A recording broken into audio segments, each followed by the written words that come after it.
The Arkansas Symphony Orchestra has a very special concert planned with tunes that many of us know very well. I'm Dawn Scott here with music director Philip Mann. Good to see you again. Thanks, Dawn. Pleasure. This is so exciting. You're changing things up a little bit, bringing in a different but very well-known style of music, John Williams. Well, we open our pop series with it, and you want to open your pop series with a bang, so what better than the most beloved and probably most well-known composer of film scores from the American repertoire, and that's John Williams, who was also known as the conductor of the Boston Symphony for a while. For those of us who are unfamiliar with John Williams' music, he's really well known for great filmmaking music. For example, Jaws, Superman. What are some other examples that there's so many. Indiana Jones, all the Harry Potter movies, Schindler's List. His credits are almost a list of just all of these great blockbuster Hollywood successes. And you have to look at the success of those movies and realize that a big part of it was the score that John Williams wrote for them. What is it about John Williams' music, in your opinion, that makes it what it is? You know, I think it has a youthful kind of exuberance and an enthusiasm. It's almost, in a way, like reading a comic book. It's so colorful and just visceral, and it really has a way of inspiring and kind of rounding up energy on stage.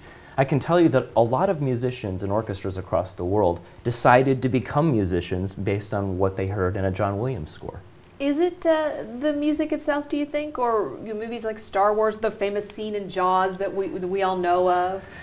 Well, you know, John Williams does a great job at taking certain little sounds, what we might call even a motive. For instance, that ba-dum, ba-dum for Jaws, and you connect an emotion, in this case fear, Sure, with that one sound, and he brings it back over and over in a way that is just so successful. But to really answer your question, I think he does a great job of marrying the music to what you see on the screen, so that one can play off each other. In fact, there's a great story that when Steven Spielberg was doing E.T., he re-edited the end of E.T. When E.T. goes up on the bike up across the moon, he thought the score was so great that he changed the visuals to match the music. That's fascinating. I didn't know that. I have to ask, what kind of reaction do you get from your musicians when you tell them this is what we're doing? Oh, I mean, they're always excited to play John Williams. And I think back when I used to live and work in London, and all of the horn players across London probably started the horn, and they'd talk about it because of the sound, and trumpet players too,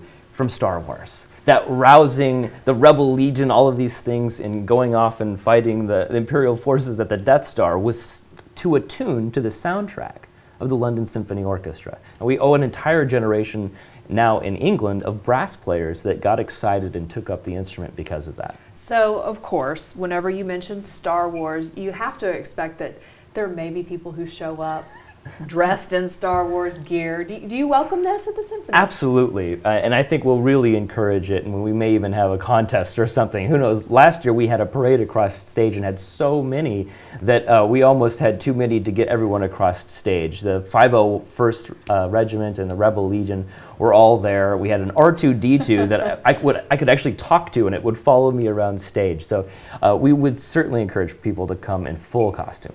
Do you have a favorite John Williams movie? I have to ask.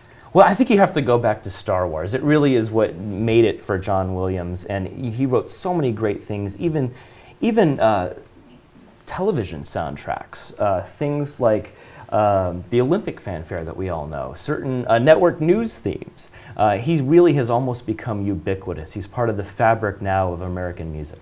Fascinating discussion. Philip, thank you. The music of John Williams will be performed at Robinson Center October 8th and 9th. For more information on this year's symphony lineup or to purchase tickets, check out the website arkansasymphony.org or call 501-666-1761. We're looking forward to hearing it.